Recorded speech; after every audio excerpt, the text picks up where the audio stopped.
മുഖ്യമന്ത്രിയുടെ പ്രസ്താവനയ്ക്ക് മുന്നിൽ VS. സുനിൽകുമാറും CPIയും മുട്ടിലിഴയുകയാണെന്ന് TN പ്രതാപന്റെ പരിഹാസം. പൂരം കലക്കിയ സംഭവത്തിൽ ജുഡീഷ്യൽ അന്വേഷണം വേണം.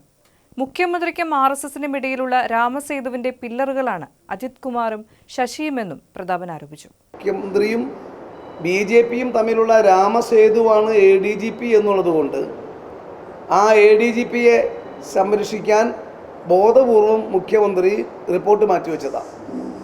വരാൻ പോകുന്ന ഈ തൃശ്ശൂർ പൂരം കലക്കി കൊടുക്കാൻ വേണ്ടി പോകുന്ന റിപ്പോർട്ട് എന്താണെന്ന് തൃശ്ശൂർക്കാർക്ക് മുൻകൂറായി തിരിച്ചറിയാനുള്ള കഴിവുണ്ട്. അതുകൊണ്ട് ജുഡീഷ്യൽ അന്വേഷണമാണ് വേണ്ടത്. CPIയും V.S. സുനിൽകുമാറും ഇന്ന് മുഖ്യമന്ത്രി പ്രഖ്യാപിച്ചുകൊണ്ട് മുട്ടിലിഴയുകയാണ്. കാരണം ഇന്ന് 24-ാം തീയതിക്ക് ശേഷം റിപ്പോർട്ട് സമർപ്പിക്കാൻ പറഞ്ഞിട്ടുണ്ടെന്ന് പറഞ്ഞപ്പോൾ അതിനെ സപ്പോർട്ട് ചെയ്ത് ന്യായീകരിച്ചിരിക്കുന്നതും കണ്ടു.